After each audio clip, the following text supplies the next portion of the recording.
بسم اللہ الرحمن الرحیم۔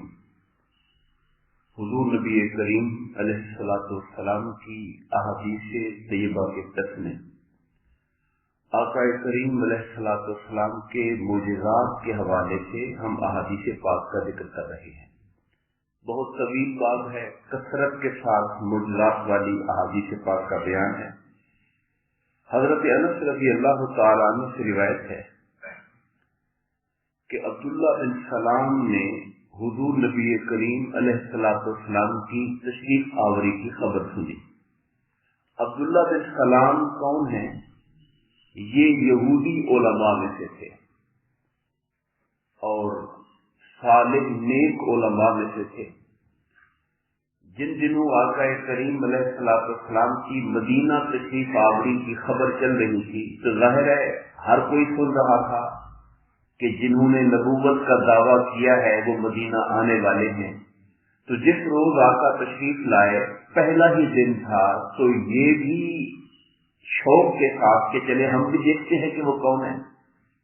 اتنی بڑی خبر اور اتنا بڑا دعویٰ زمین پر کہ میں اللہ کا نبی ہوں کوئی معمولی بات تو نہیں تھی۔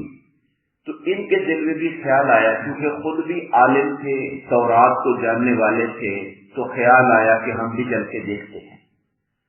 اور چونکہ تورات میں نبی آخر الزمان صلی اللہ علیہ وآلہ وسلم کی خصوصیات بھی لکھی تھی، آپ کا جو حلیہ مبارک ہے، آپ کے اخلاق مبارکہ ہیں، بہت سی باتیں تورات کا عالم جانتا تھا، تو وہ وہاں پر آئے۔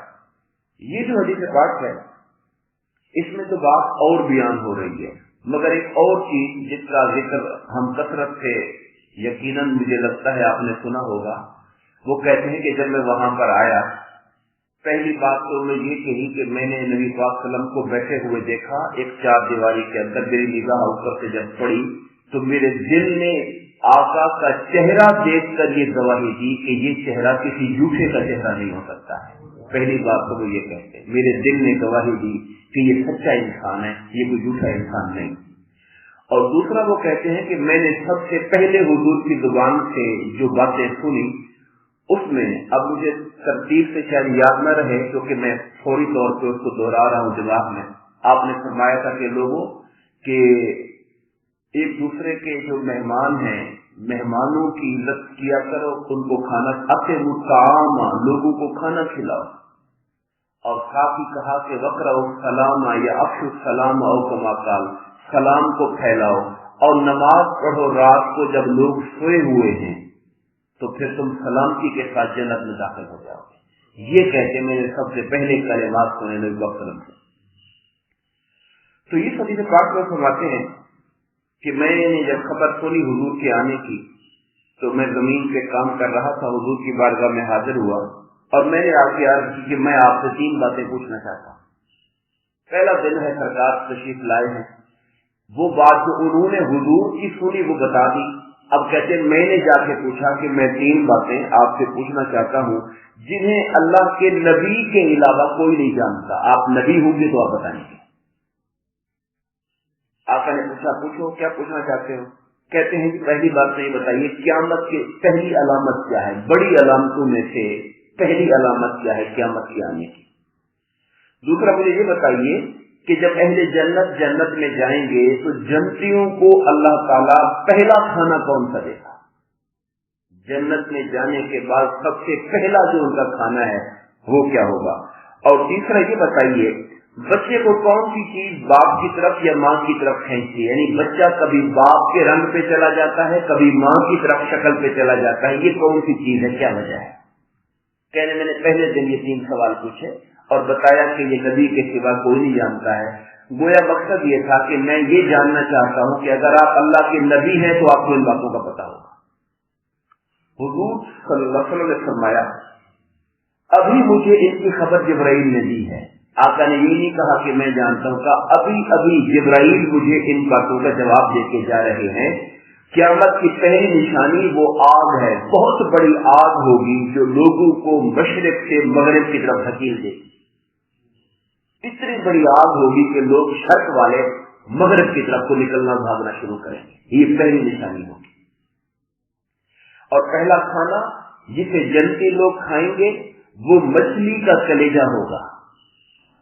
मछली के कलेजे का किनारा यहाँ लगाया हुआ है। ये वो पहला खाना होगा जो अल्लाह ताला अहले जन्नत को अता फरमाएगा।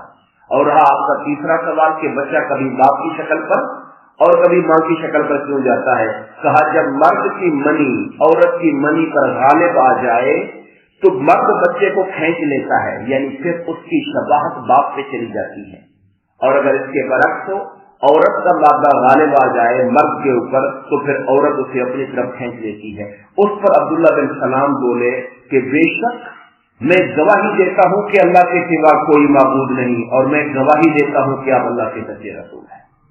तो उन्होंने ये सवालात किए और सच्चे दिल से जब उनका जवाब जाना तो आका इनामदार अलैहिस्सलाम की नबूवत का कबूल करने का ऐलान कर दिया। फिर उन्होंने कहा या रसूल अल्लाह, ये जो यहूद लोग हैं ये बड़े बोहतानबाज किस्म के लोग हैं, अपनी कौम के बारे में कहते हैं कि मैं तो मुसलमान हो गया, लेकिन ये बड़े बोहतानबाज हैं। जब इनको पता लगेगा मैं मुसलमान हो गया हूँ, ये आपके कानून में मेरे बारे में अजीब अजीब बातें डालेंगे कि ये ऐसा है ये वैसा है। अभी इनको मेरे इस्लाम का पता नहीं है, मैं कहीं छुप जाता हूँ, इनको बुला के मेरे बारे में पहले पूछने के मैं कैसा बंदा हूँ। सरकार ने उनकी बात को वजन दिया था, चलो ठीक है, हुक्म कमरे के अंदर चले गए। यहूदी सरदारों को सरकार ने बुलाया और उनसे पूछा कि अब्दुल्ला तुम्हें कैसा इंसान है, अब्दुल्ला बिन सलाम कैसे इंसान है। उन्होंने कहा कि वो हमने बेहतरीन है, हमारे बेहतरीन आदमी के बेटे हैं, हमारे सरदार हैं, सरदार के बेटे हैं। यानी उन्होंने बड़े खूब तरीके से उनकी तारीफ की। जब वो कर चुके तो हजरत अब्दुल्ला बिन सलाम कमरे से बाहर आए और कहा कि मैं गवाही देता हूं कि मोहम्मद अल्लाह के रसूल हैं सल्लल्लाहु अलैहि वसल्लम। अब उन्होंने कहा ये बदतरीन है, ये बदतरीन बंदे का बेटा है, ये फलाना है, ये फलाना है। सरकार ने कहा हुजूर मैंने पहले कहा था ना कि ये लोग मुहतालबाजियां करने वाले लोग हैं। जब इनको नहीं पता था मेरे इस्लाम का तो तारीफें कर रहे थे, जब मुसलमान में हो गया तो अब ये मेरे ऊपर इल्जाम तराशियां कर रहे हैं। बताऊं कि हालात क्या है। मशवरा किया और कल लोगों मुझे मशवरा दो, क्या करना चाहिए, क्या करना चाहिए। पहले मुहाजिरीन मशवरा देते रहे, सरकार हर बार कहते थे मुझे मशवरा दो। हुजूर का इशारा यह था कि मुहाजिर तो बोल ही रहे मक्का वाले, अंसार मदीना वाले भी बताएं कि उनका क्या प्रोग्राम है। तो हज़रत इसहाक़ बिन उबादा खड़े हुए, ये कबीला हजरत के सरदार थे। इन्होंने कहा या रसूल अल्लाह उस बात की कसम जिसके कब्ज़ा कुदरत में मेरी जान है, अगर आप हमें हुक्म दें कि हम घोड़े समंदर में डाल दें तो हम जरूर डाल देंगे। आप ये न समझें कि हम सिर्फ जमीन पे रह के जंग लड़ने का वादा किया था, या आपके ख्याल में शायद ये होगा कि मदीने वालों ने ये वादा किया था कि मदीने के अंदर जब तक रहेंगे तो हम दिफा करेंगे, मदीने के बाहर हमारा नहीं है ये वाला दिफा वाला वादा। कहा नहीं, बात मदीने की नहीं है, जमीन छोड़े समंदर में कूदने का हुक्म दें तो हम समंदर में कूद जाएंगे।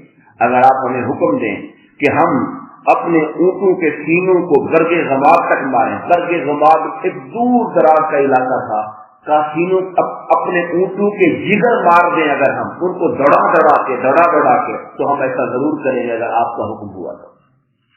रावी कहते हैं फिर रसूलुल्लाह सल्लल्लाहु अलैहि वसल्लम ने लोगों को जिहाद के लिए बुलाया, लोग चले हत्ता के बदर में उतरे, और मैदान बदर में जब उतरे तो हुजूर ने फरमाया निशान लगा के अपनी छड़ी से जमीन पर, ये फलां काफिर की कत्लगाह है, यहाँ कत्ल किया जाएगा और यहाँ उसकी लाश पड़ी होगी, ये जगह पे फलां पड़ा होगा, इस जगह पे फलां पड़ा होगा। अभी लश्कर दूर है, जंग हुई नहीं है, लड़ाई कल होनी है। मेरे मुस्तफा आज बता रहे हैं कि कल कौन मारा जाएगा और कहां पे मारा जाएगा। ये वो मोजज़ा था नबी सल्लल्लाहु अलैहि वसल्लम का जिसका इजहार हुजूर सहाबाए किराम के सामने फरमा रहे। फरमाए आमीन वमा अलैना इल्लल बलाग।